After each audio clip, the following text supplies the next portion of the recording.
What is going on, everyone? We are back with the Vikings Berserker brunch at a slightly non-brunchy time, but it has to be brunch somewhere in the world, so don't bother with it. Today we are talking Season 5B, Episode 16, The Buddha. Today I have very special guest on, along with my awesome co-host, Mackenzie L. Burns and Fura Hexa are on the panel with me today. How are you doing, Fura Hexa? And let everybody know where they can find you. Okay, I think you just said my name. I'm having sound problems again. Oh, dang it.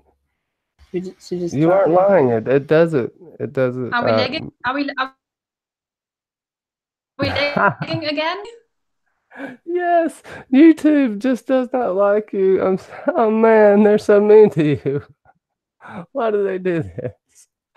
Mackenzie, introduce yourself real quick. Let me see if I can Yeah. do something. So, hi everybody, and thank you so much for joining us today to discuss this crazy episode that it turns out at the end. You know where you can pretty much find me. You can find me here talking this episode on John's channel. You can find me tonight also on Silent John's. Find me on my channel, where next week we are going through to talk about Blackwater, season 2, episode 9 of Game of Thrones, and so on and so forth. It's like every week I say the same thing. But go ahead. It seems like you're back, but let's see if when you talk, if YouTube tries to kill you again. I know they do it now. So, if you're Hexa, how are you doing today?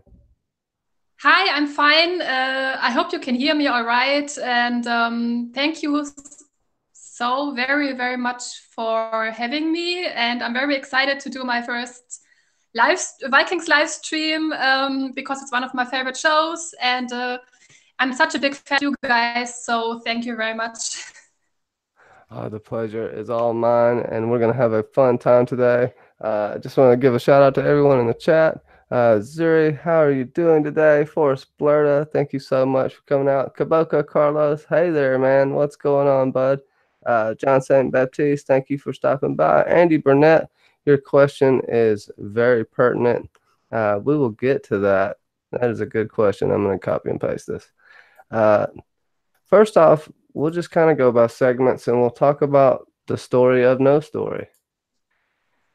Floki's story and his settlement. And it seems like they've been doing well since they've sent the bad family away, so to speak. And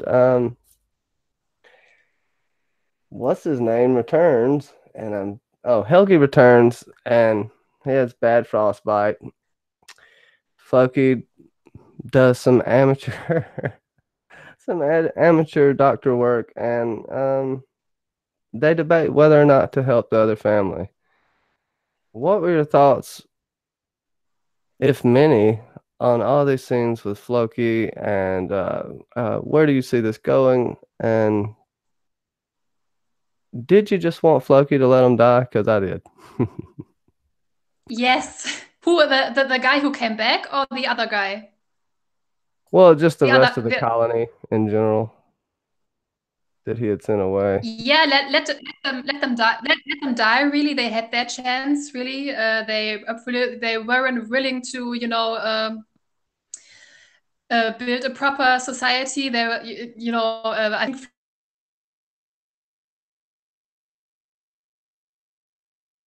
She froze. Yeah. Oh, I got you again. Go ahead, Mackenzie, and then let me Yeah. do something real quick. Yeah, this whole storyline with Floki and in Iceland, it's kind of weird because you have a settlement of two families. Like I've said this before, you bring yourself and two families to Iceland. Yes, I know it's supposed to be just for a temporary thing until they figured out how they're supposed to survive in Iceland. But literally, when it's 5 people and you've banished one family and you left with 5 other people, how is that supposed to be so promising to other people to go to Iceland? Like, And also, I feel kind of because of what happened between those two families, Floki's kind of like stuck in the middle, and he obviously has to mediate, but he also has to take care of the one that's surviving, and he has the hack job. Um, it's like kind of a thing where you're just like, because a lot of people are, I'm assuming, are at this point where they're just like, oh, really, Floki again, like, because his character used to be such a thing that was like an awesome point of view to like look at, but now it's kind of like a little bit.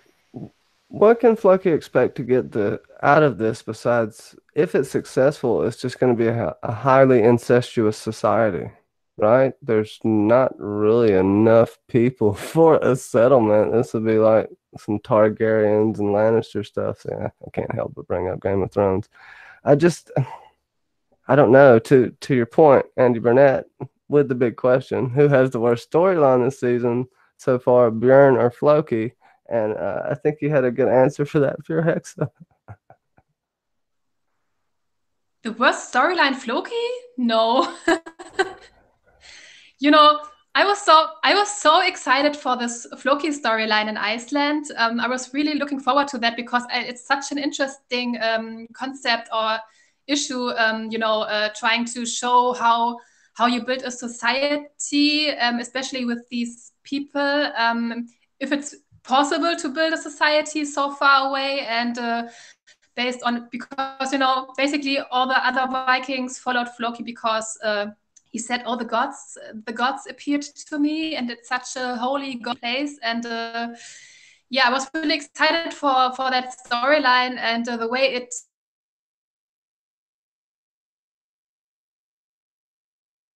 And they were repeating a lot of the same issues again and again. And it was really dragging and. Yeah, but all in all, it's not the worst storyline. Definitely not in 5B. I think the worst storyline for me is Lagertha. I don't know what they are trying to do there, but it's really, really disappointing. And yeah, what do you think?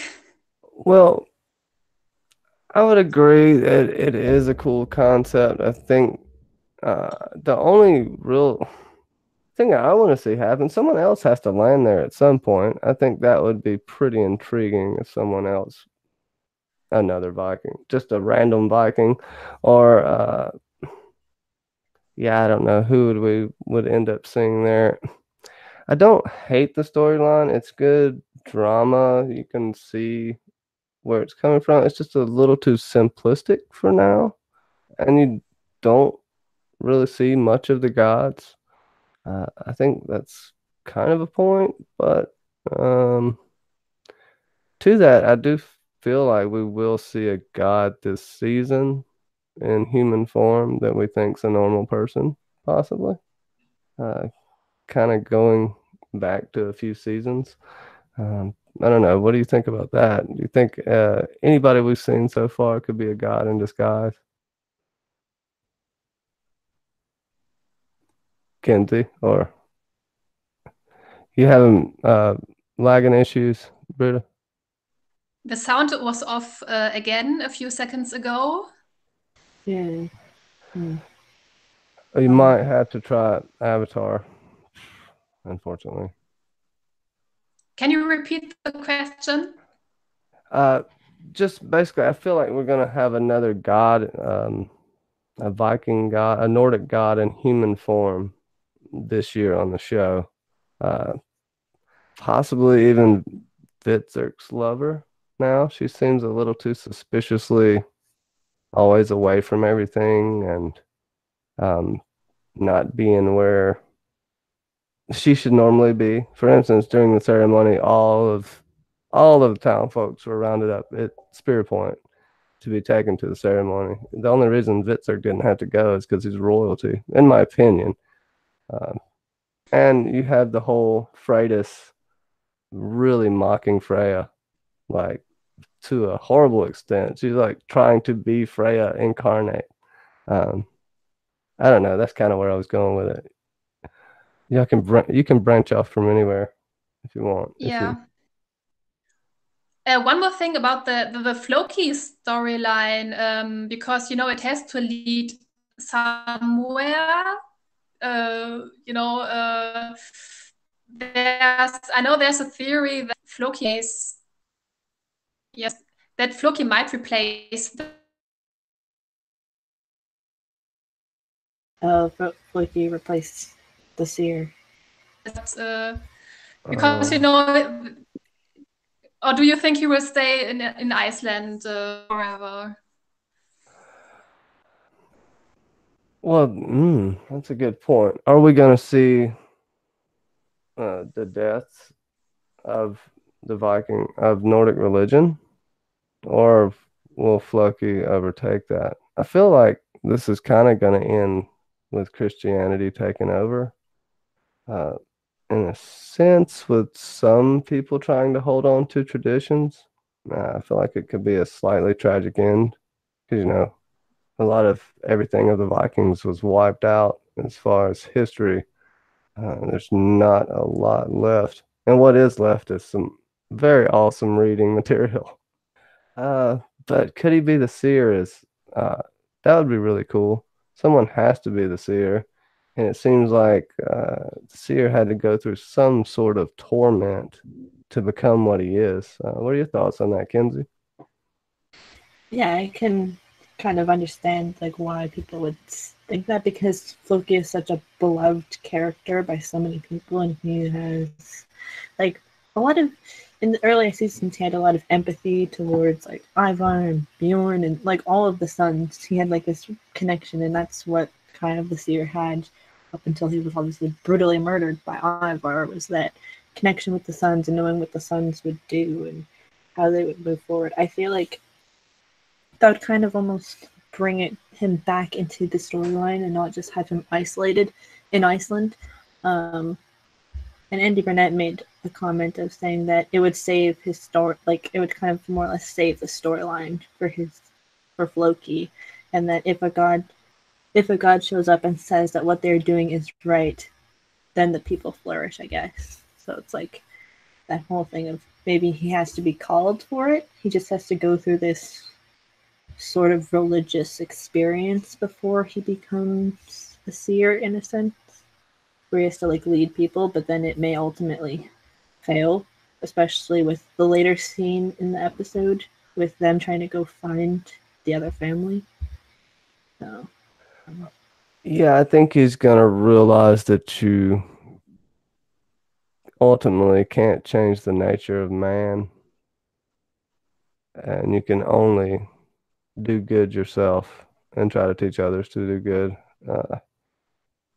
Because he has this ideal of this utopia that everybody can get along, and it's just that really isn't reality. And I think that he's being shown that through the gods, I believe. That's a good point, Kenzie. Hey, we're making Floki's storyline even more interesting. How about that? Can you hear us good, Brita? Yeah, I can hear you again. Oh goodness. If you can't start hearing us, you can pop the avatar if you want. That probably will help. And then we'll see though. But for right now, we're good. Yeah, I think at the end of the season 5, Floki will leave Iceland again, I think, and he will go back to Norway. I think something will happen that will send him back. Maybe he's got a vision, like you said, the gods telling him if it's right what he's doing or what his purpose is, and I think he will leave again at the end of the season. Yeah, that's a good point. And we do see in the preview that immediately once this family gets saved, it seems like the violence starts up again already. So I could literally see Floki almost being the only one alive that leaves there. That's a good point. Really? Yeah.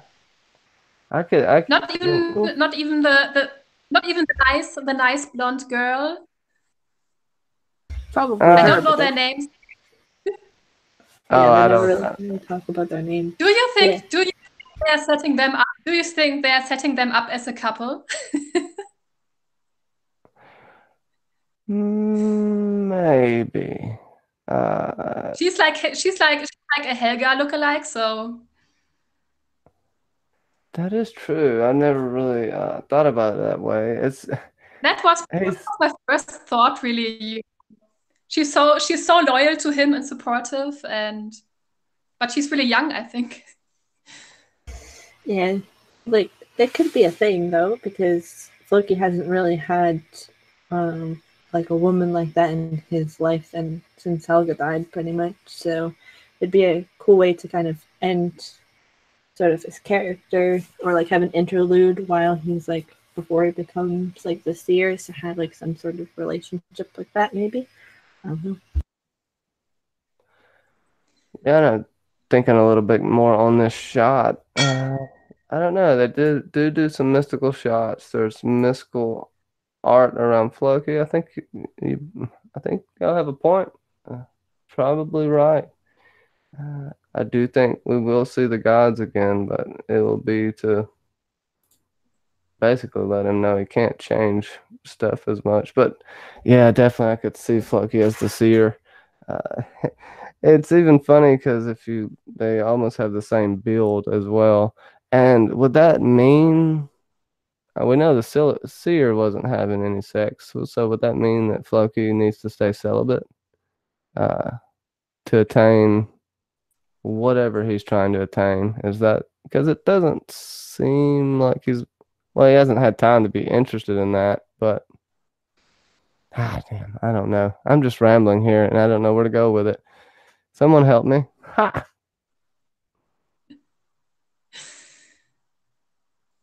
Or don't. Anyways, Yeah, so it's probably just my shipping heart, my natural shipping heart.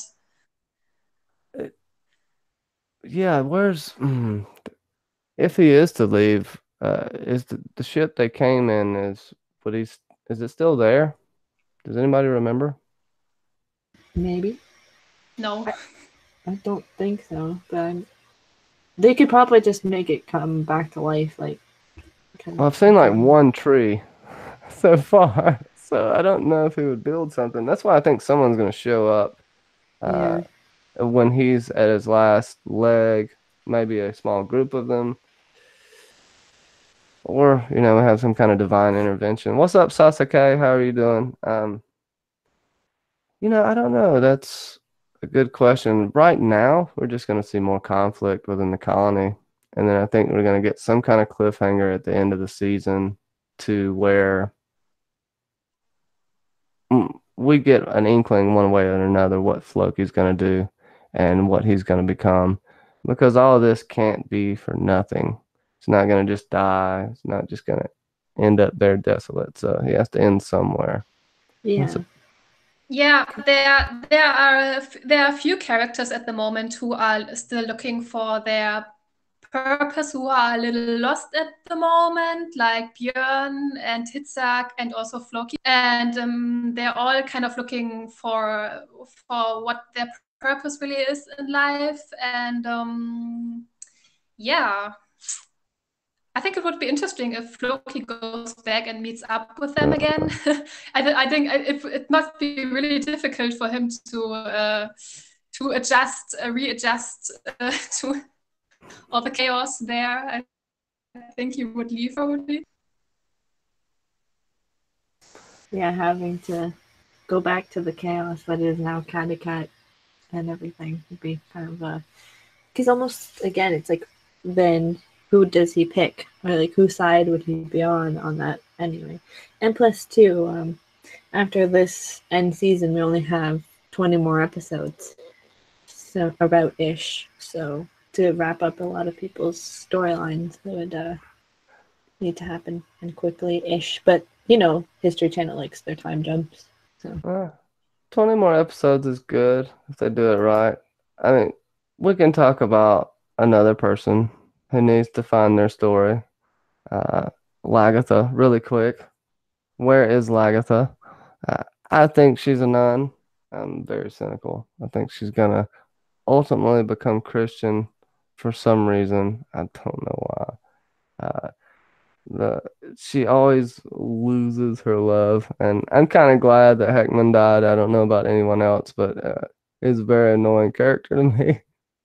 I cannot stand to hear him talk. Uh, he was, I don't know. It was a weird dynamic, but where do you think Lagertha fled to? Do you think she's lost all faith?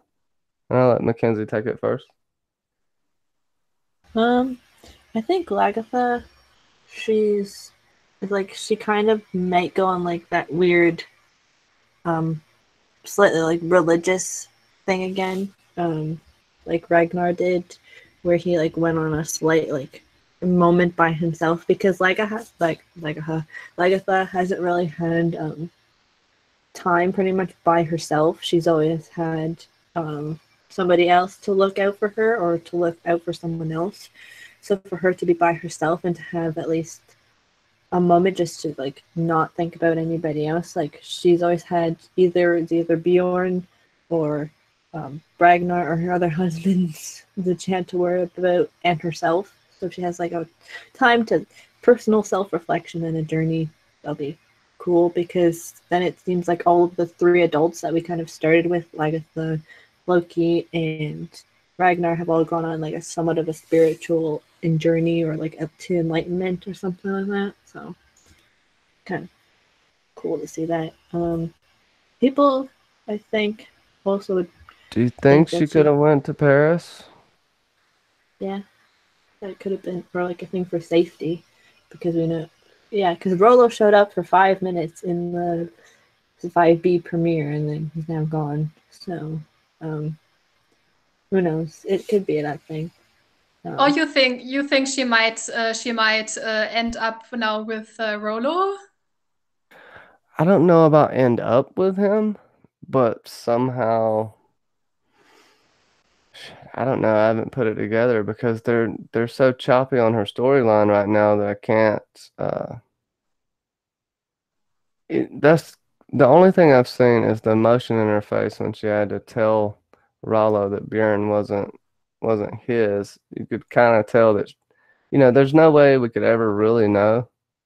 Uh, Either way, I don't think it matters. Just like Bjorn said, who do I act like? Who am I most like?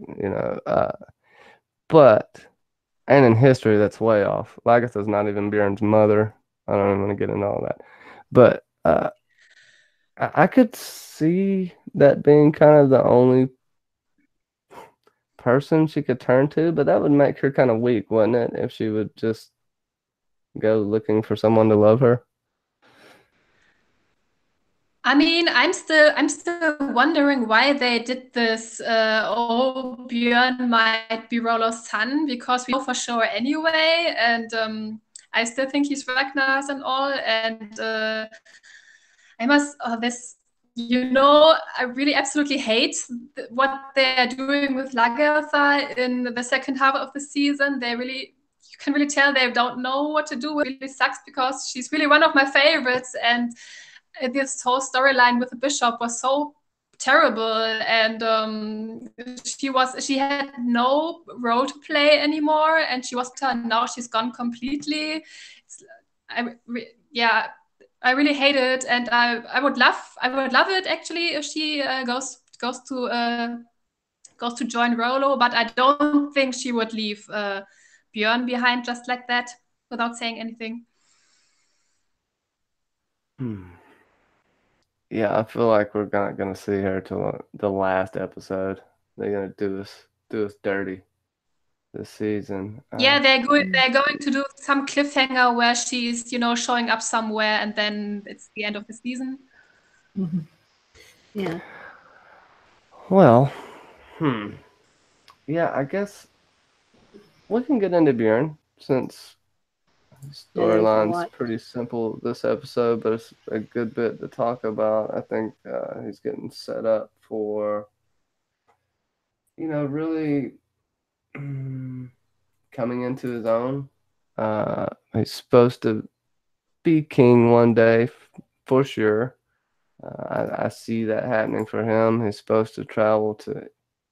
I mean, he still hasn't went to Italy. He still hasn't went to a few other places in history he's supposed to go. And to Andy Burnett's point, uh, he could go to Iceland in the show because they're not going to stick straight to the history, and that could be a way Floki would get off. I could see it coming first full circle like that.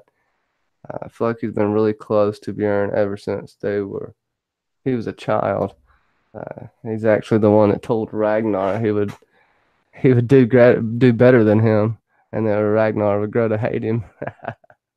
So yeah, Bjorn's plot in this. First off, Elswith, is that Alfred or Bjorn's baby? That calls into question the timeline, right? Like, how long has it been between the Kattegat storyline and um, in Wessex and that storyline too? Like, because it was kind of the next episode. Because Freydis pretty much gets pregnant in the premiere episode, and then Bjorn obviously sleeps with Elswith in the second in episode 12. So she's just figuring out that she's pregnant now. I don't know, because Brady said that she was pregnant literally 5 minutes after. So I don't know. It'd be kind of cool because then it's that cycle of repetition of not like the child not actually being the one that actually raises it, like with Alfred. How it was Athelstan who raised him when Athelstan was his father, when it was Aethelwulf that was his named father. Yeah, well, she's showing, right? So it's been at least 3 months. And you're right. Freya looks like she's about Freydis, saying already getting it mixed up. Ivar has controlled my brain. Freydis is, yeah, already about to burst. So, what are your thoughts on that, Brita?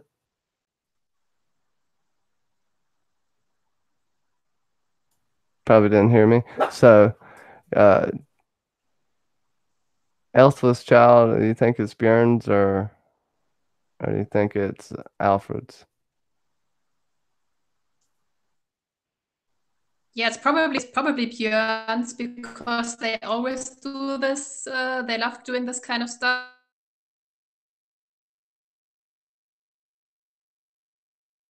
Why are they doing this again? I mean, they have the same thing with what's the name of the guy who claims to be Ragnar's son?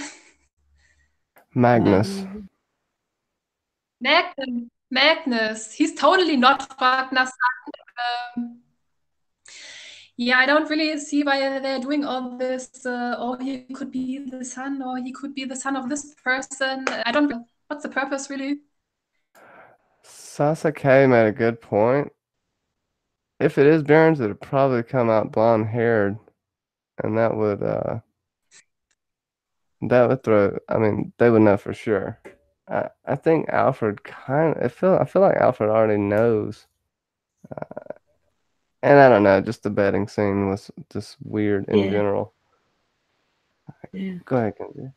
Yeah, it's like he would have at least figured out, because she's, according to history, she's supposed to bleed the first time that she does all of this. So, and she obviously didn't, because she did with Bjorn, I guess, even though it's not always 100% that it does that. Yeah, it kind of, unless she's like waited and waited and waited and waited and waited until this point to figure it out, then maybe.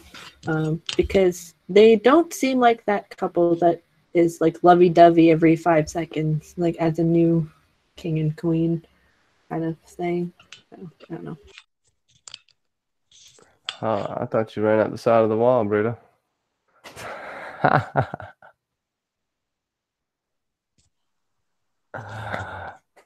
um,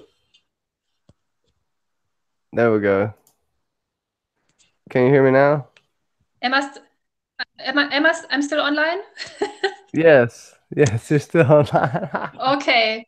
My phone is acting weird sometimes. Oh, it's okay. It's okay. We'll work through it. Okay. Uh, Go ahead. Let's see. As far as Bjorn, we see him going. I mean, he just doesn't like what we see this rift growing between him and Uba, and I really think that's kind of gonna be what we're gonna see in the final season. Some sort of conflict. It seems like Tolvi and Uba have completely converted to Christianity. I know we're gonna see some more conflict with them from that, but Uba at this point kind of feels like he's being blessed, by how he grabbed the soil and he just loves the soil. And Bjorn is having none of this. He feels like the gods are being mocked and the gods are angry with him and he needs to do something about it. Uh, and that's what were your thoughts on everything with Bjorn? And how about his new girlfriend? Uh, the shield maiden Gunhild. My little hellhound's acting up. I'll be right back. Yeah, I guess with Bjorn and the whole Uba situation, it's strange, and it's like we get later on in this episode, almost two brothers against two brothers facing religion, and yeah, we see in this Bjorn's not too happy about the fact that they continue to follow the Christian God. Um, it's not surprising that Gunhild is now his like new girlfriend.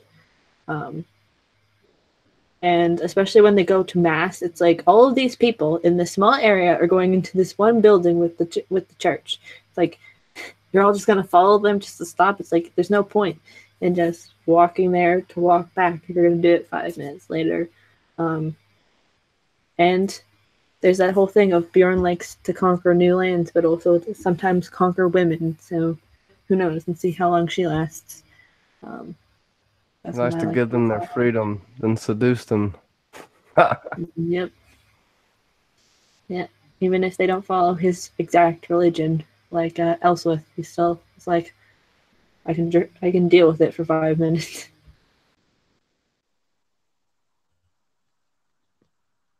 And then also that's a good point about the church scene. I think definitely for dramatic to effect and to exemplify the rift growing between Uba and Bjorn. Also, do you think this is the Yeah, last time Bjorn will see Tolvi? I'll throw that at you and go for it. I'm so happy that Björn and Torvi finally had like this. Torvi is one of my favorites, really, and she's been treated so horribly, and I'm really happy that Björn finally had the decency to to find some nice words for her, and I really like that. I know they're pushing Uber to be this, especially this Ragnar 2.0, but I really like that Björn said, "Okay, you are following our father's legacy here, and I'm also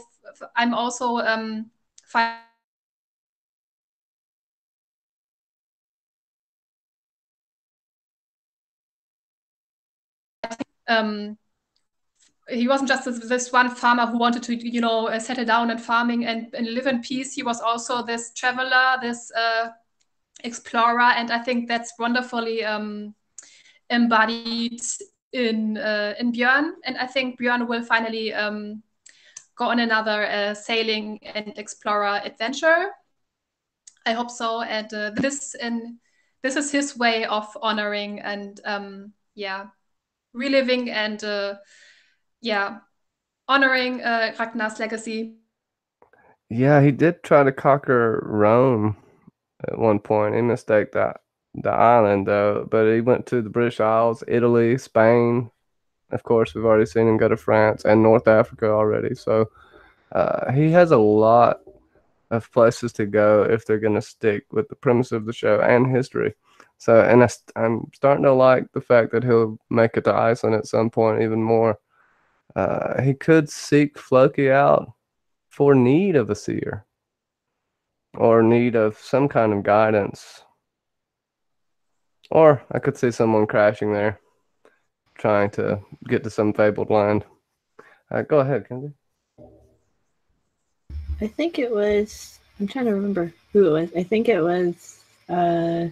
Someone mentioned that when it was Sasuke who mentioned that when Ubo was picking up the dirt, it was to highlight that he still has also his it also showed that he had his armband on the one that Ragnar had given him, so he's still between both worlds almost in a sense, but he's kind of staying with the Christian faith, even though because I guess they can see the sign of the cross more, I guess, more easily than the band. Oh. Yeah, well, that's a great point. He's gonna have his struggles with it, but Bjorn's not staying there, and Uba is gonna be surrounded by that culture and not be surrounded by any Viking customs anymore. So he's gonna be basically indoctrinated into it. He'll just get used to it, and that'll be his routine at some point. And I do think we'll see him have more inner turmoils about it, but I feel like he already did the whole mass and everything this episode, and I mean, he pretty much crossed the line there, but that is a good spot on that about the armband. He is going to have a time with it. Yeah, but if he wants to keep the land, he's got to keep being a Christian. What do you think, Shira Hexa? You think at some point, what do you think he'll be? You think he'll end up being Christian completely, or you think he'll, at the end, try to rebel?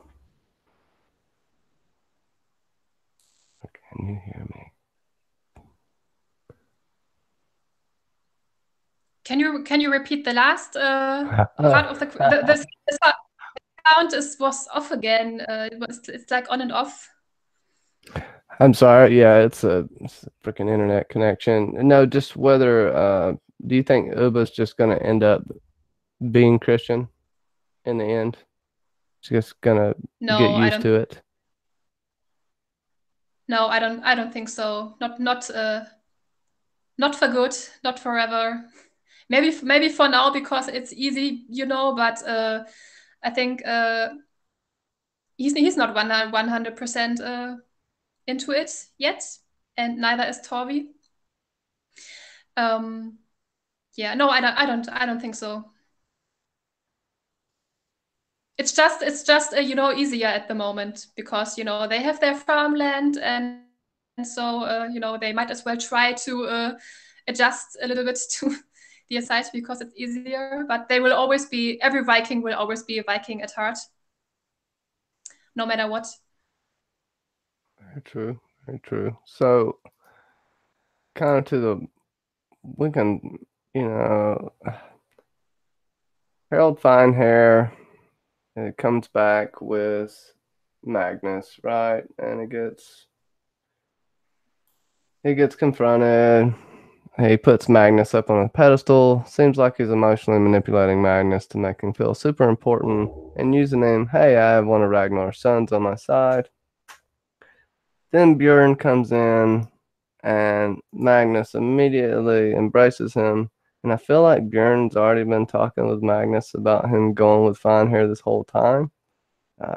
They gave each other the look a few episodes ago, if I'm not mistaken. And it seems as though Finehair notices he's either jealous of Gunhild and Bjorn, or he notices a weakness in Bjorn through Gunhild. He has this little smirk on his face at the end. It's hard to read Finehair sometimes. Usually he thinks like a caveman, though. What are your thoughts, Brita? Yeah, I absolutely have no idea what they're doing with him, and I think he's I don't think he was jealous. I think maybe he's just planning something else. I don't know. It's really difficult to read him and where he stands at the moment.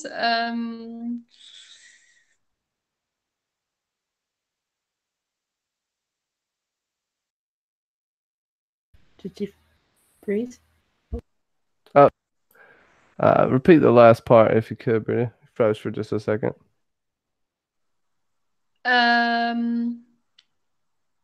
Yeah, I don't think he's jealous. I think maybe he's planning something. I don't know. I find it really very difficult to place him, where to place him. I don't really know where to place him, where his true loyalties are. I think he's, yeah, I don't know. It's difficult. He's It's still difficult to alive read by. him. Oh, it is, and it's like he's still alive He's by still, sheer dumb luck. yeah. Um, Mackenzie, what do you think Finehair's up to? And we know what Bjorn wants to do at this point, right? He just wants Finehair's army. He wants to take back Kattegat, and then I'm sure he's going to go exploring. But we know it's not going to go down that easily. Uh, Mackenzie, your thoughts, and then Britta, your He, thoughts after. Go ahead. yeah, the one thing about Magnus is he can stop saying he's Ragnar's son for 5 minutes because that seems to be the only lines that he gets is that he's Ragnar's son. Plus like one other line every episode that he's in. Because like we get it, or it's like the more he keeps saying it, the more people are gonna start questioning it. Because even all of the actual sons, don't even say it that much. But in terms of Harold and what he wants, he even says in the episode, I think it said that he wants to, that pretty much he's going to do what he's going to do, and that York will become this great like this great city of this kingdom and all of that stuff. And the fact that Gunhild was flirting sort of with him on that boat when they were going to Wessex, and to see her with Bjorn Ironside in the end kind of just probably like stabs him in the heart a little bit, because he probably assumed that after she obviously lost her husband, once she would get free, that she would probably be with him in the end. But it also could be a slight weakness that he could almost like use against Bjorn in a sense, like the fact that she is who she is, and he could obviously like try and play that against him for some reason. I don't know what She could be exactly. manipulating Bjorn. Yeah, She might not have true feelings for Bjorn. yeah. She I feel could.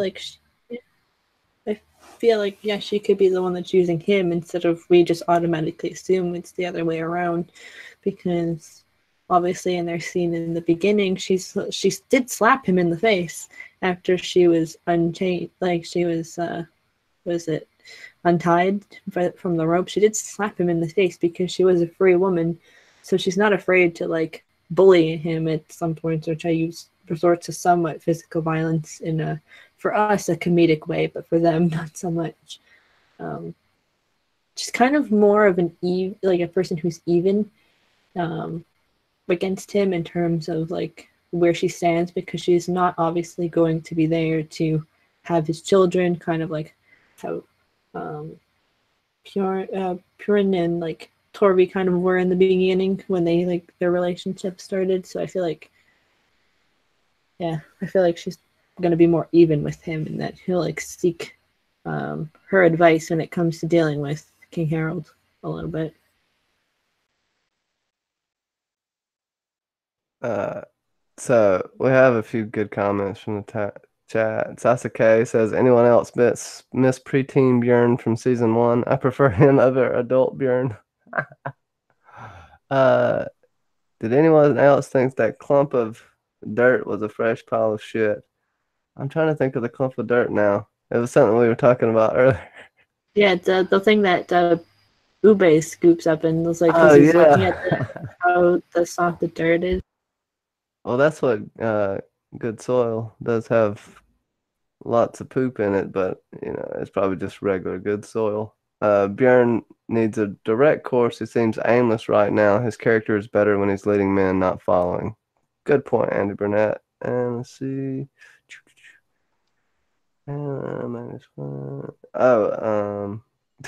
Andy Burnett says Harold and Magnus can die in each other's arms at this point to me. But Sasuke wants Harold to succeed in taking Kattegat and become the king of Norway like in history. Plus, she likes his voice. And does anyone else think Bjorn was turned on when Gunhild slapped him?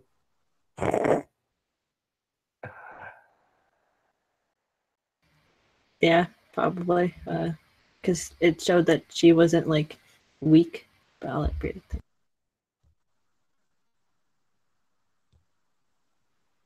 Reader, how's that fracking internet doing? You've been gone again for it was on and off again. I'm switching off my video now. I hope I can hear you. Yeah. I can hear you in complete sentences now. I will try if this is better.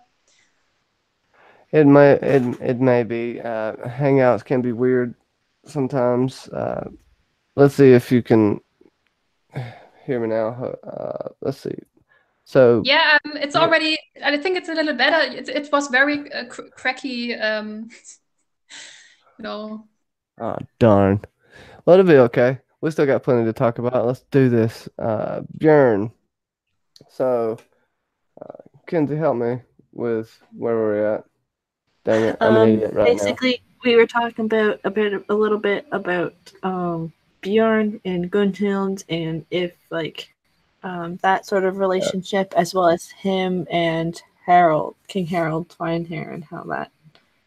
Okay, yeah, I was reading the comments. My bad. Yeah, we can get back into. Yeah, you cut out at the right time there, Brita, because I was just reading the comments, thankfully. So we kind of end there with Bjorn. We know he's going to try to do what he does. So we'll leave it there for now, and we'll go. We'll stay in Wessex and talk about. No, we'll save the good for the end. Let's go to Kattegat and talk about Vitzer, Ivar, and the Buddha. What were your thoughts when Vitzer got that Buddha? And also, what are your thoughts about his interactions with Ivar, the God Baby, and Freydis is Freya now? So, go ahead, Britta. I was really hoping that they would finally give Hitzak kind of his own storyline and something more to do. And I absolutely love how he's calling Ivar out on his bullshit. And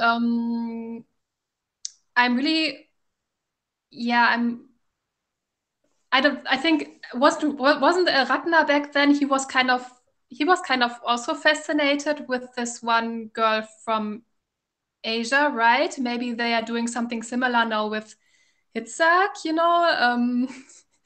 maybe he goes a little crazy now, like Ragnar back then. And I don't know. In any case, I think this whole dynamic with Ivar is really, I like it way better now than I did back then, because Hitzak is another one who's still looking for his purpose. And I'm really wondering this whole Ivar storyline. I'm still, if we can talk about that for a moment, because that plays into this, because I'm still wondering if Ivar is really, if he's really believing all this stuff himself, or if he's,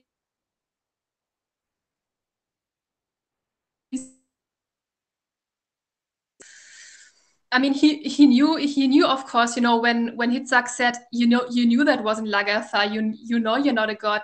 Ivar must know that he knew that doing. Yeah, I think he knows it's. I feel like he's lying to himself, and he wants everyone to believe this for power. I don't think deep down he believes he's a god. Well, I don't know. the way he talks sometimes. But I do know that he's trying to control through fear. He's trying to control through putting himself on a pedestal. And Freydis is filling his head with things. But it seems like he's smarter than that. To your point, Pure Hexa, that uh, I don't know if he's along for the ride, but in terms of the sex and love thing, I feel like she fools him on the baby, but I don't. I agree with you. I don't think he really thinks he's a god. But I think he's starting to convince himself. What do you think, Kenzie? Yeah, I feel like they're almost kind of playing with each other almost on that. Oh, we're kind of like the three of them are kind of playing with that idea. Uh, for Witzig, it's kind of this weird thing with him trying to follow the Buddhist religion and the fact that pretty much the man in the market is pretty much the only non-white person that we've seen in a while on this show. It's kind of funny. He's To easily be probably fair, there were uh, foreign people that came to the markets, and they would let them yeah, sell their goods here and there. you know, But still, yeah. But like just having good like point. a focal point on this show. Because we, John and I have like kind of talked about the representations of like gods or other like a religionist aspect in the show that's outside of the whole Ivar thing, and for Witzig to kind of find this other religion and kind of explore it was a thing I think that the seer might have led to in a sense, because there's that idea that he's supposed to do things that his brothers haven't done, um, and all of that. But when he listens to the man and the man is telling him the whole thing like lightly about Buddhism, he like understands and kind of takes it in and really thinks about it and tries to kind of understand. Like he may not obviously convert to Buddhism, but to understand um, different religions. And I love the dichotomy almost in this is that Bjorn different religious influence in his life, while Ivar has to deal with Vitzer kind of delving in a different religion as well. And kind of in a sense that Ivar and Bjorn are on the same level in terms of sticking with the religion that they've always known, which happens to be following Odin, even though he, as Ivar believes, that himself is a god, but the belief in Odin and the belief of the Viking after and the pagan afterlife is kind of a funny dynamic that they're playing with in both Kattegat and in Wessex. See, this is goes into what I think is going to happen at the end of the show, where we're going to have this form of paganism at least die for the most part. It's going to be a semi, probably bittersweet ending because we see more of these religions infiltrating. The world's getting more and more connected. We see this trade ships. The Silk Road is where this man, I'm sure, came from. Somehow got there. I don't know. It'd be funny to think about how he got to Norway, but it's a good point. He's fully embraced the oneness of it, and he really listened to this man, and he's almost memorized what he said. And if you notice, the Buddha's placed with candles around it, almost like it's an idol for him. And I feel like he connects with it because he's seen what the actual gods have done for Ivar, and he sees how Ivar is horrible. I can see Vitzer going to another religion easy. And even before he has sex, he turns the Buddha around so the Buddha cannot gaze upon his sinful fornication, so to speak. What are your thoughts on that, Brita? I know you got some funny stuff on that. I don't know really. I don't know enough about honestly about this religion to really guess where this is going or how I might influence him. Uh, yeah, I don't know. I think you already said all the right things. I would agree with that. Yeah, that's cool. What would let me think about like as far as Ivar, do you think Victor's gonna be the one to take him down? Like take him down as a king or kill him. Either or, because I know it's ambiguous and it can be two different things. My theory is he's gonna be responsible for the death of the baby, of Ivar's baby. I don't think that baby will be born somehow. I don't know what's gonna happen. Right now, I feel like I'm throwing holes in my own theory, but go ahead.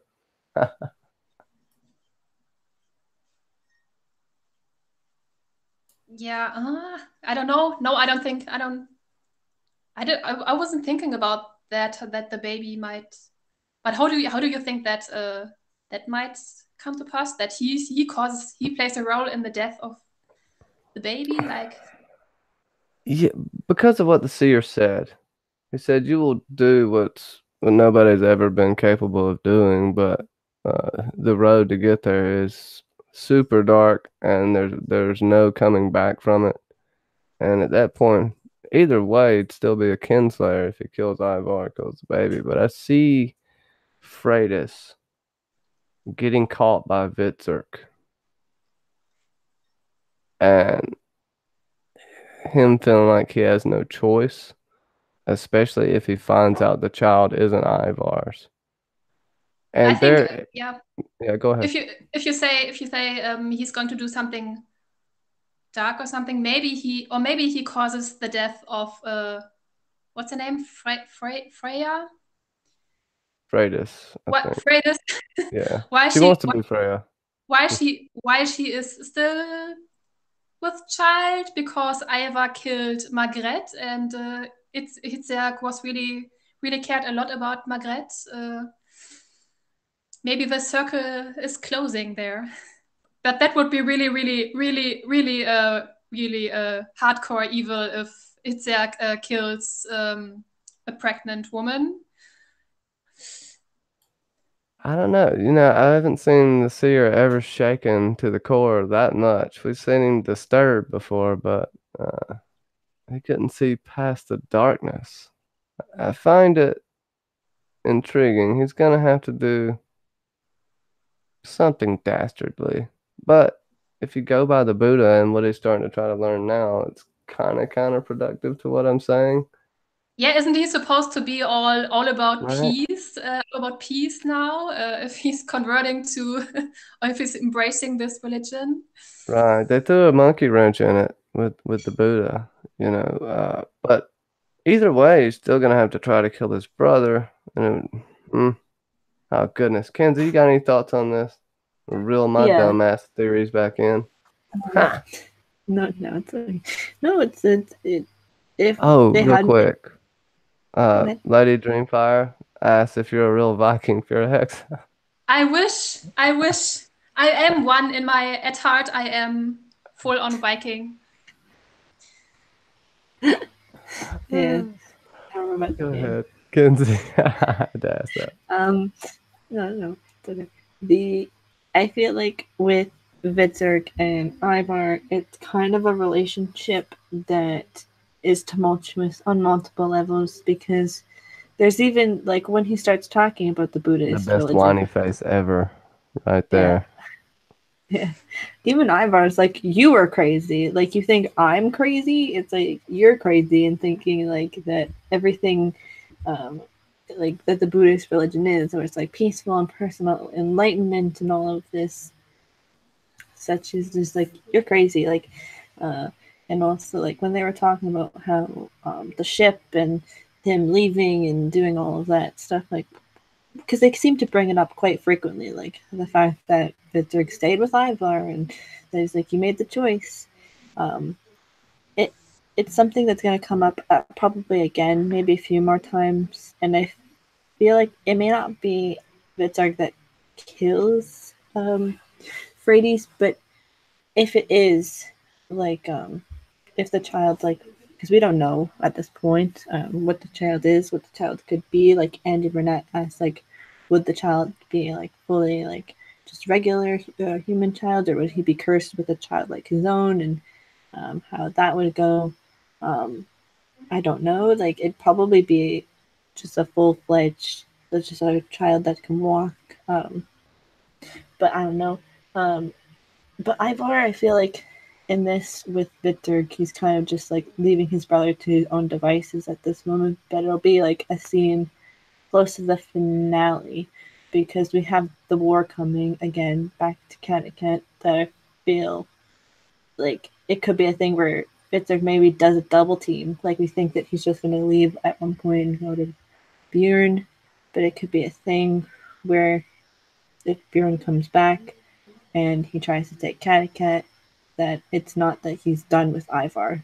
Like he can't leave his younger brother behind, even if he is crazy uh, and stuff. Um, Uh, I don't know. I think he is true to his brother right now, and that's why I think he would kill Freydis before that. And yeah, Lawrence Corner just sent me an interesting article.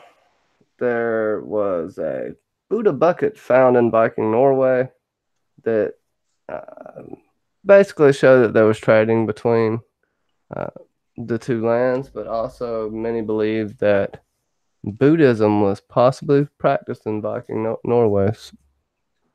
So it's a very interesting article.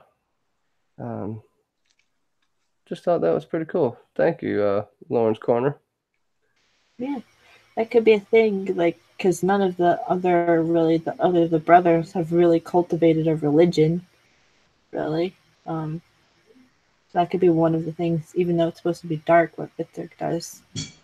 They've never just like really cultivated a religion, rather than they've just like followed another one or followed their own. What Yeah. do you think?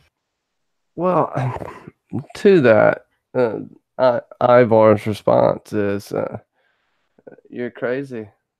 You're crazy." Like, oh my God, I can't think of her name now. Uh, it's on the tip of my tongue. What's her name? Margaret. Marguerite. It's a trigger word Margaret for or Marguerite? I can't. trigger word for Anyways, Victor. oh my gosh.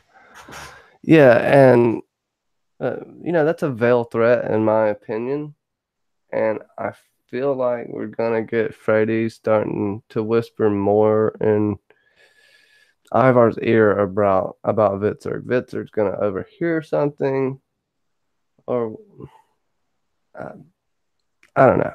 That's kind of where I think it's going. Fearhex, you got any thoughts? Yeah, but I don't think neither Ivar nor Itzhak will die, and certainly they won't kill each other. I absolutely cannot see Itzhak killing Ivar and vice versa. Mm-hmm. I think yeah, they already did the kinslayer brother brother killing your brother thing. I don't really see that because Ivar is way too important, way too controversial, way too interesting. They won't kill him off, and Hitzak, I really can't see why. Okay, maybe if his wife conspires against, if Ivar's wife conspires against him, but I don't think that will happen. It could Vitzer bring him down through shame by being able some way to show if he does find proof or somehow figure out that the baby isn't Ivar's, or even without the baby, would he bring him down through showing that he's not a god, showing like tear him down? Because I think him losing his wife and people finding out that he's impotent, which he's really trying so hard to protect all of those rumors, and we assume it's Freydis doing all of this, and we see it being Freydis, and it's seemingly like Ivar's being controlled, but we don't know to what extent. Uh, yeah, Yeah, I but would argue. Ivar's all I don't really see Ivar's downfall the people of Kattegat, they should already know that he's not who he thinks he is, that he's not God, that they must know that Ivar didn't sacrifice Lagertha, because they know Lagertha very well. She used to be their queen, and I don't really understand how Ivar manages to keep up this whole charade of I'm a god, when the people clearly know that he's telling bullshit. Maybe they are they are afraid of him.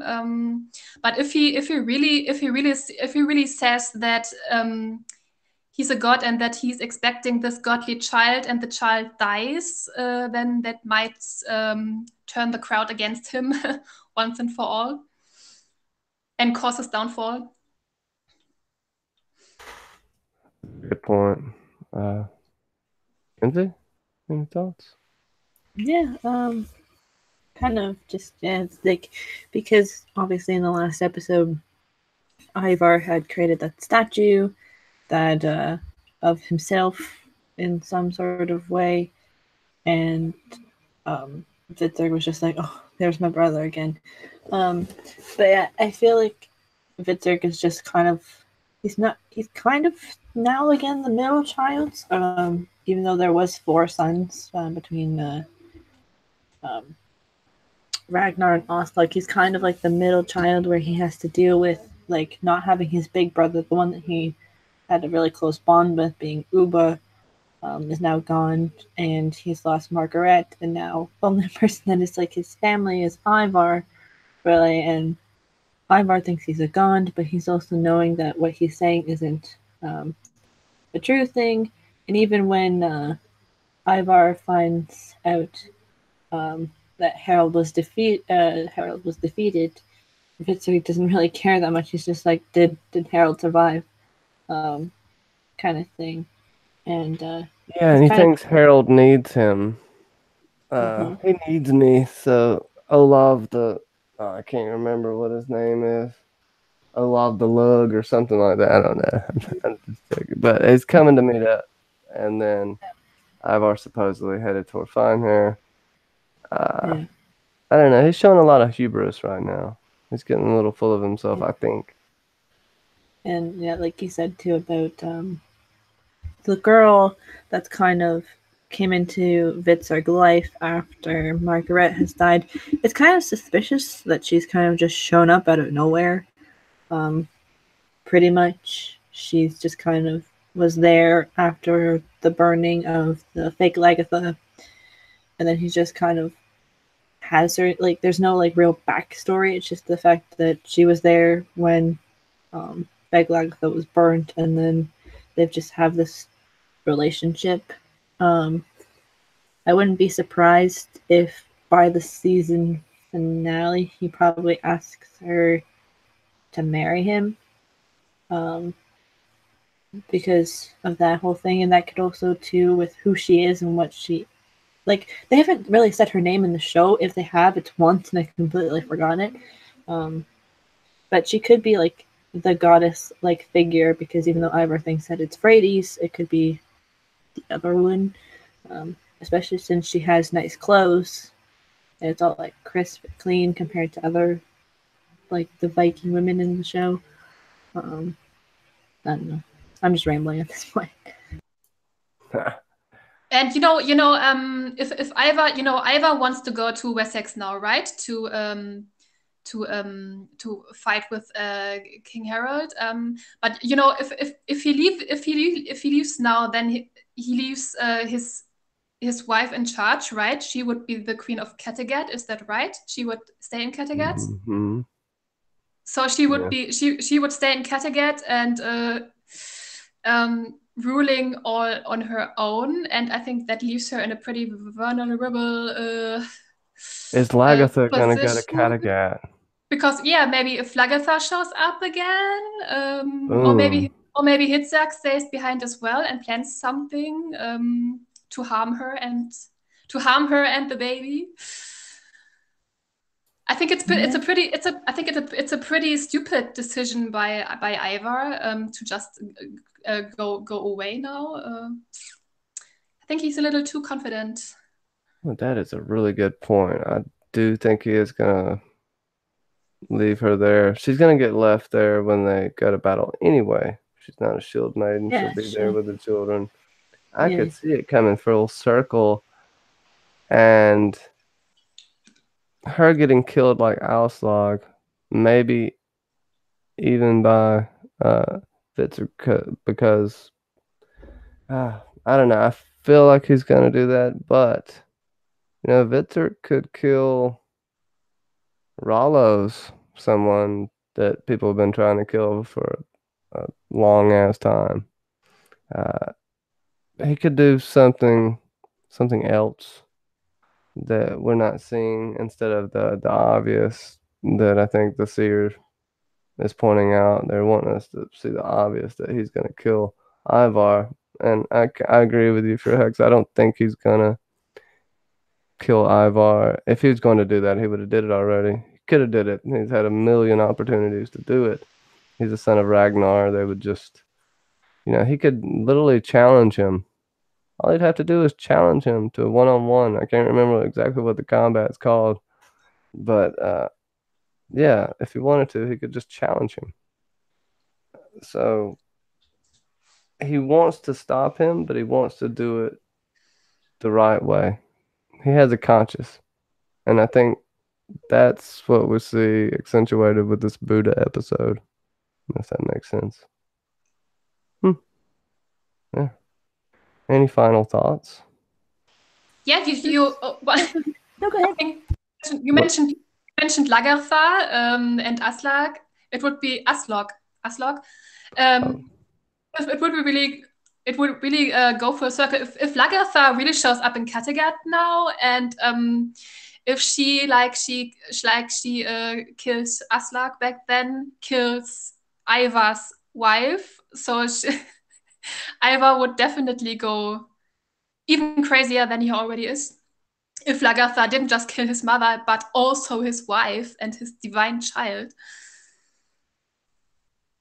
Oh, that'd be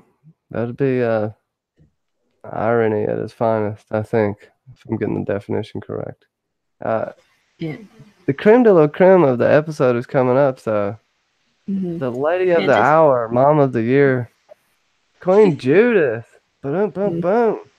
Oh, I love this crazy woman. She is just the right amount of crazy to make you hate to love this woman. Oh my gosh. Go ahead, Pure Hex. Just start us off and give us a little rant about Judith, and let's feed from there. the Cersei Lannister of Vikings.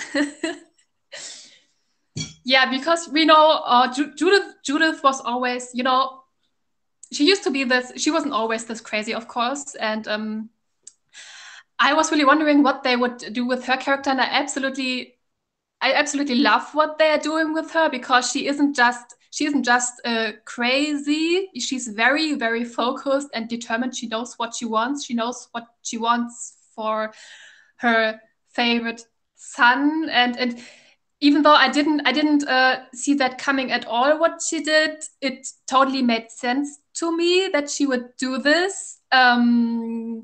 Because, like we already said, we know she's all into Alfred, and Alfred is the son of her beloved Athelstan, and Alfred was blessed by the Pope, and I could absolutely understand why she did what she did, and even though it was super, super crazy, and yeah, I don't really hate her for it, I must say.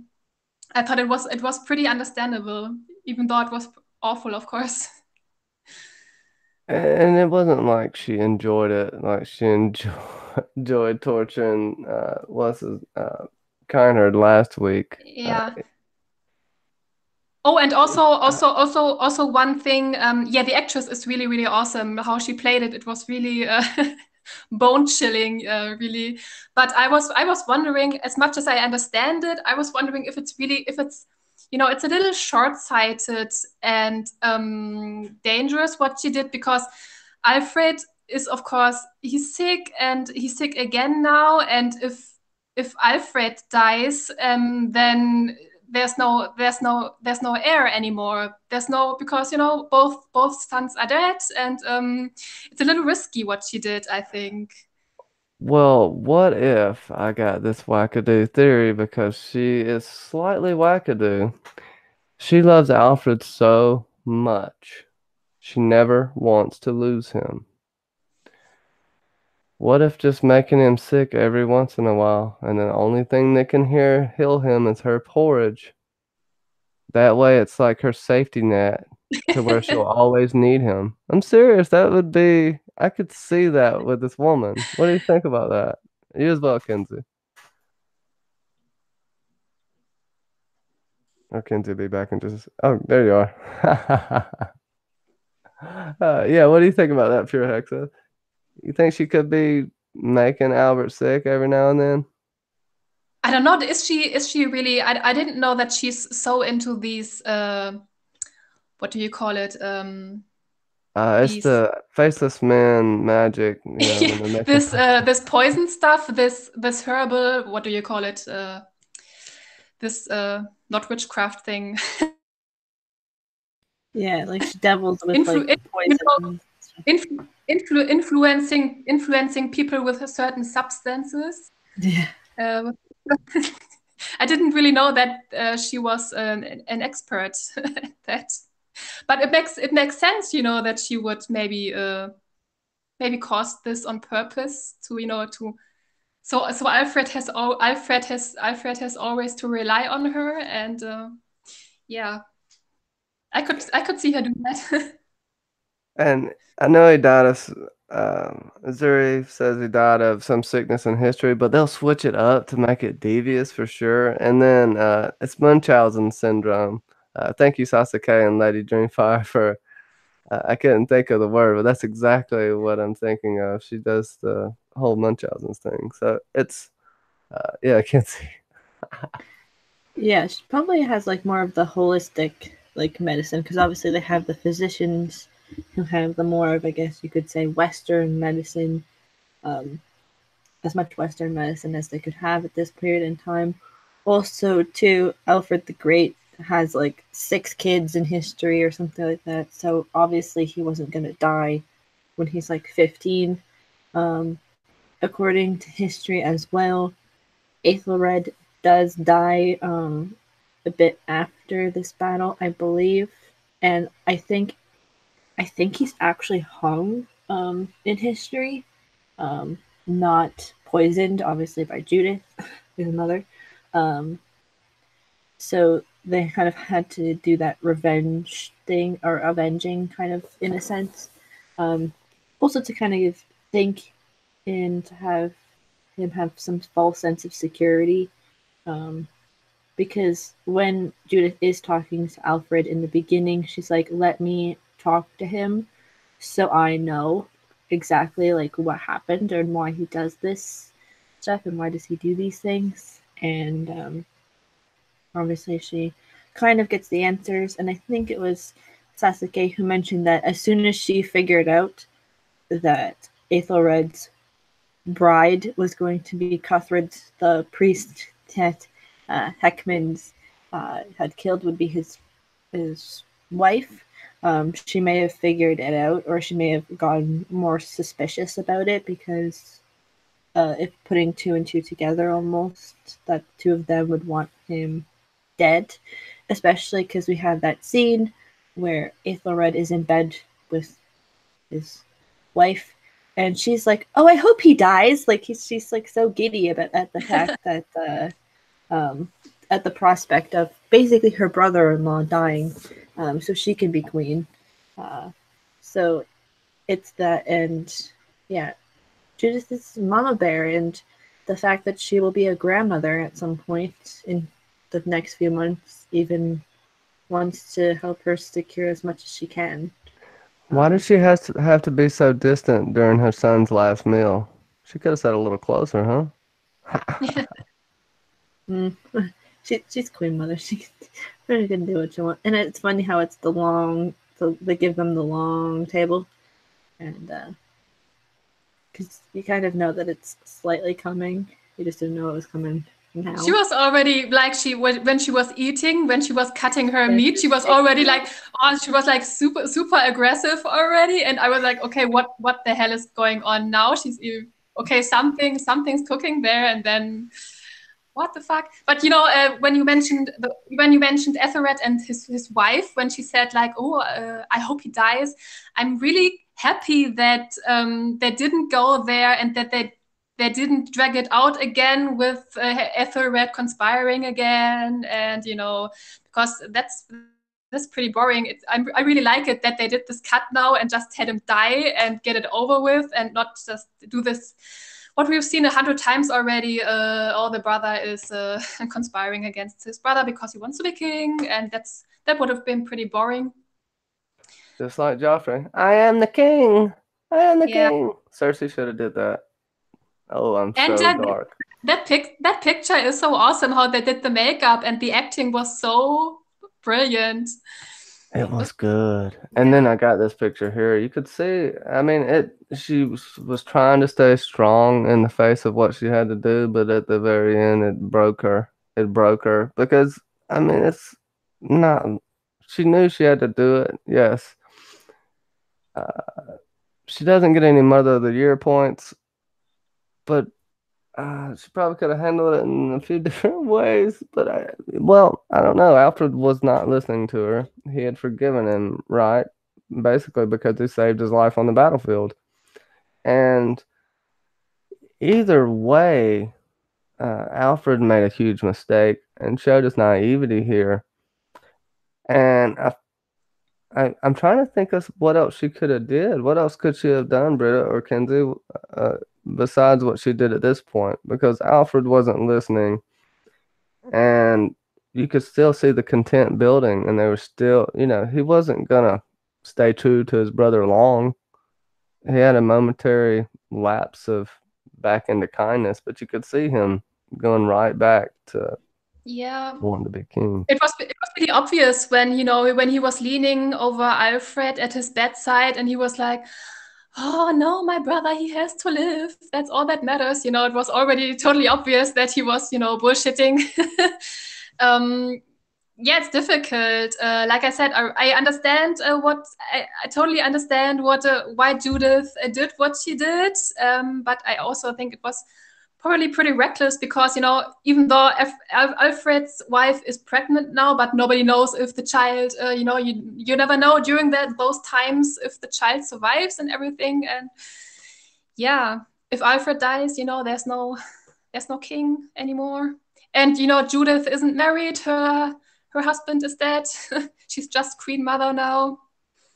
Yeah. Okay, maybe then she would be queen, right? Like Cersei.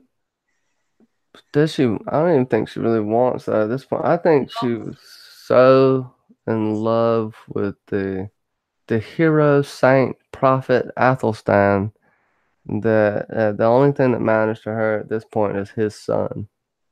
That's what I think. Yeah. She's blinded by it, but it is honorable in a sense. Kenzie? Yeah.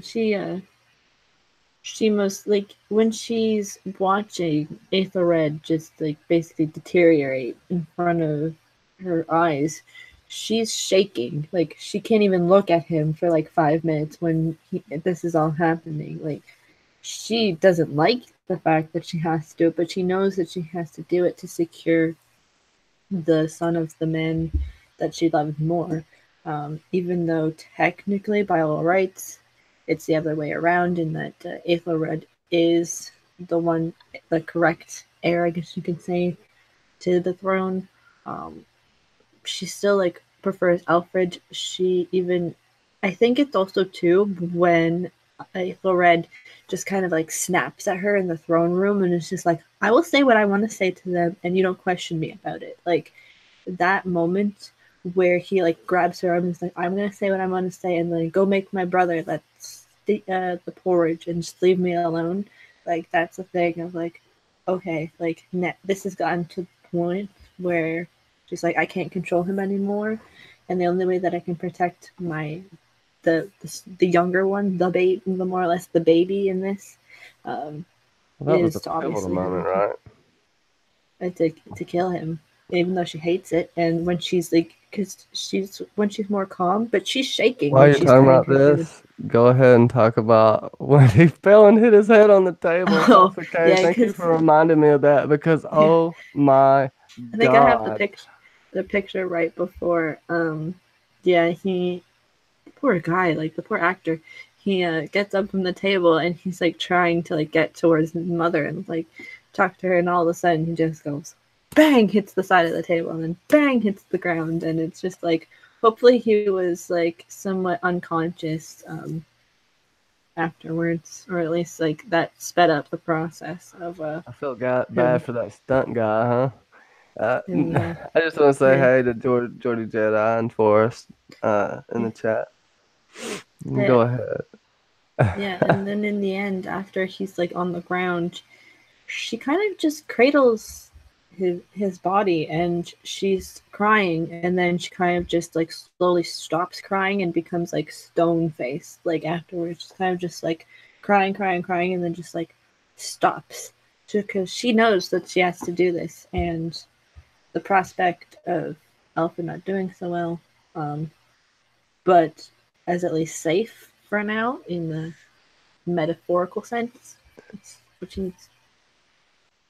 But I don't really understand why Alfred was so quick to forgive Ethelred. That was really pretty naive. There was no form of consequence, no form of punishment. I was wondering if he's maybe. I always think when that happens, oh, maybe he's planning something, maybe he's got something up his sleeve. But I didn't really. That was pretty naive, I think. Yeah.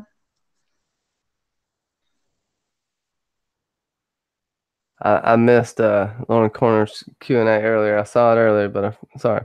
Q&A, what would you rather be, hung or poisoned, only to smack your head violently off a table? I would, oh my God, I'd rather be hung. Uh, you got a small percentage of chance that it's going to go bad and take a while, but hanging usually does not take as long as the strangler did. And then, I'm sorry. Every time I think No, about that scene of him planking down onto that damn table, it just kills me. Oh God. I think I think I would want to be poisoned because I don't like to suffocate. I think that is horrible. I think beheading would be the best way. Oh, of course. You know, uh, Kenzie, you got to answer that question. Yeah, I think I have like somewhat of the there's, picture, there's, somewhat of the picture now there. Um, yeah, uh, I don't know, suffocation, especially by your own mother, uh, awful. Um, but also in a way, hanging is also some form of suffocation. So I don't know. I guess like beheading it, but you'd have to do it not like Theon does with Sir Roderick. You have to do it like Ned Stark, with like what a big long blade and uh, one swift swing. You can't do it like a hack job. Like that's even worse. Like I don't know. It's like you have to either have it like a swift or yeah, I don't know. It's craziness. and I'm sorry, I'd rather be hanged because hung means eggplant. But thank you, Sasuke, aka Stannis. There you go. Yeah, uh, we have the face plan. the face plant. I just love it. That tops Tommen's plank out the window for me. I didn't think Yep. much would, but that tops it right there. So, Mm-hmm. Britta, your main takeaway and your final thoughts for this show episode, and what's your ranking? And go ahead and gush as long as you want. The ranking of the episode. Yeah, the ranking and any final thoughts, anything you want to throw out as Yeah. predictions, anything you want to gush about. I have to say, even though I have a few issues, like I said, with the whole Lagertha storyline and the Bjorn storyline, stuff like that. All in all, I absolutely love the season 5B so far, and every episode so far has been very, very on point and exactly what I want to see in Vikings again. And season 5, I wasn't really that much of a fan of season 5A, and I was kind of, when I started 5B, I was kind of worried that they would drag it all out again with the whole Kattegat war, and I was so happy that Lagertha and her team went to England and started their own storyline there, and I absolutely love everything, which is also a huge reason why I loved this episode so much. I love everything that's happening in Wessex and in England. That's the most interesting part for me. And Alfred is one of my favorites by now, and I never thought that would. He's already one of my favorites on The Last Kingdom, and now again on Vikings. I absolutely love what they do with him, and the actor is really shining, I think, in this role. So yeah, I really love that, and even the whole Floki stuff. I'm still really digging that.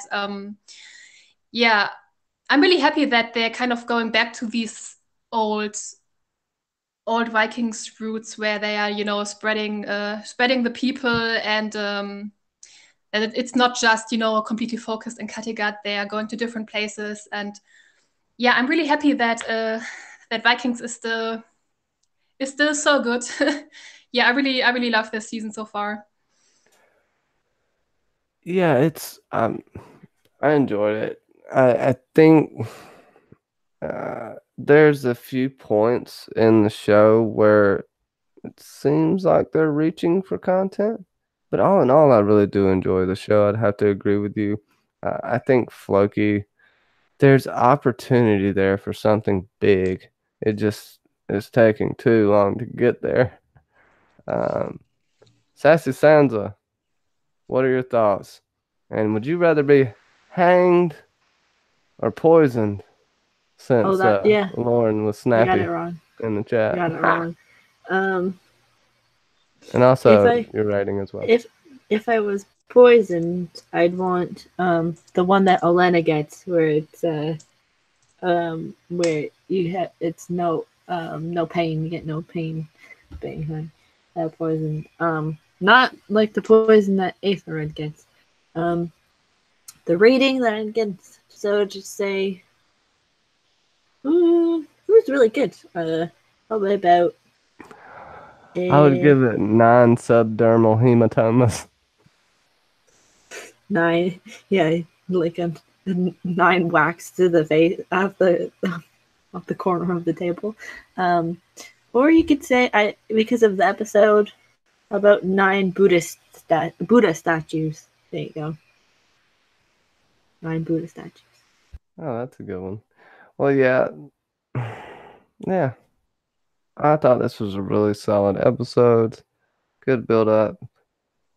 But honestly, I'll give it 8.5 subdermal hematomas. That really sealed it for me. And I don't know. I'm kind of a cynic, but I do enjoy the show. I'm glad we got so many episodes left. Even though it's one season, it's how many episodes left, Kenzie? Well, we have 4 more for this season because it goes up to 20, and then presumably they have the full next season for season 6, so they'll have 20 overall again. Okay, so we got plenty of content 24 to more come, episodes. and plenty of time for Floki's story to play out, just like Britta wants it to. Uh, would you like to Floki, plug your channel? Floki is still my favorite, so he can do really. Floki can do whatever he wants. I will always enjoy watching him. No doubt, he's a really good actor. I really loved him in the beginning when he was all handsy, and it just when I first saw it, I was like, "What is this?" And then it was just so endearing. Uh, yeah, I've loved his character throughout, and he's really progressed more than any other character on the show. I think, emotionally, spiritually, uh, he's like transcended many things, and I think that's why a lot of people like Floki. No, at least that's why I like him. So, where can we find you at, Pure Hexa? And there any social media that you're willing to tell people you're on? Yeah. I am, of course, on my channel, Feuerhexe.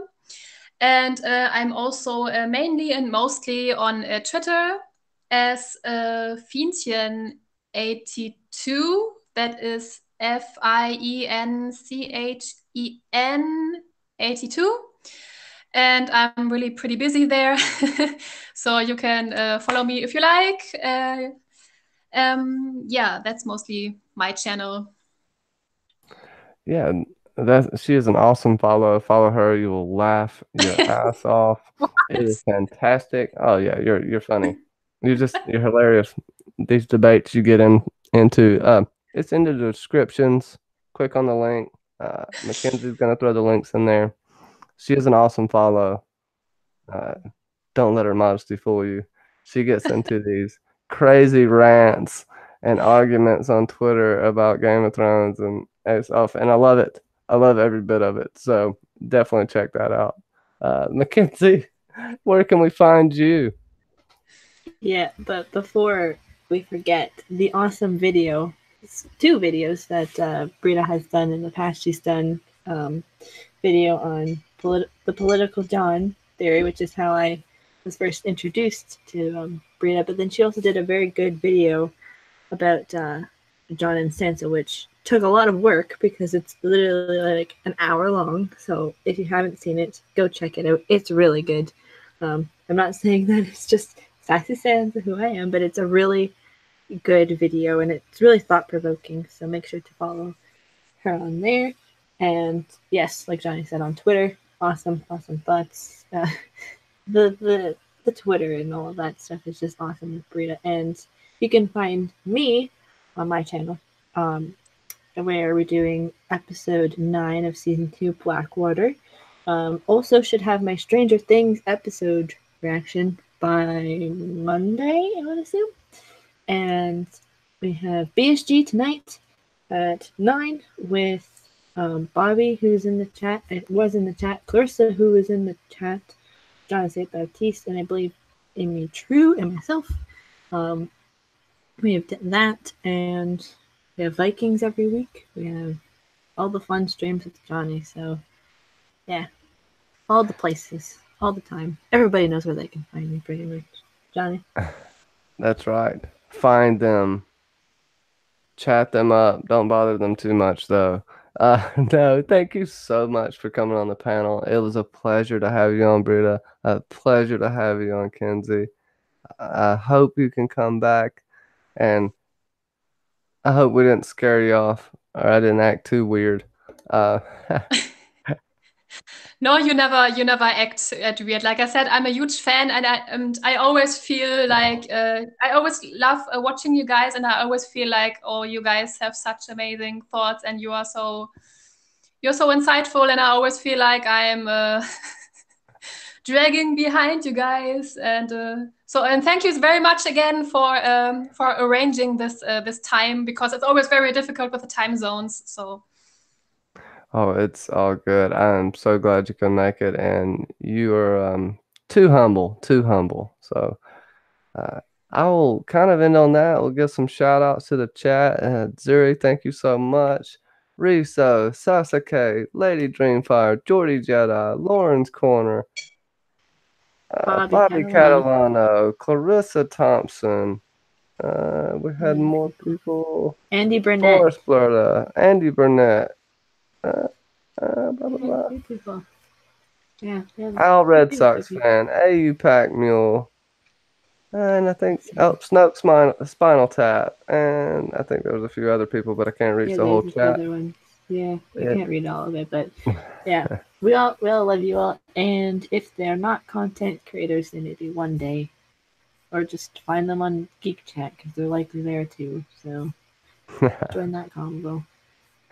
Thank you, everyone, and y'all have a great day. Oh wait, I'm just gonna end this awkwardly. Oh, right. She's waiting. What happened? We can tell because Brita got a tweet from the actor who plays Bjorn. She got a tweet back so you can go to her Twitter to see that because that was the thing we were going to mention. Yeah, Yeah. she's British famous.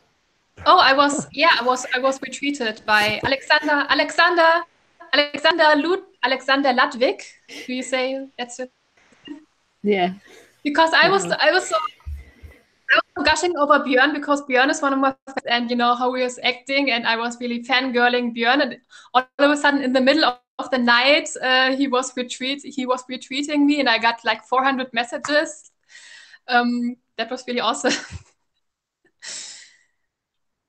Like I said, she's a fantastic follow. Uh, there's all kind of things on there. Uh, I guess everybody, let's just say goodbye and end this on a weird, awkward note because that's how I'm good at doing it. So, bye everyone. Bye. Bye.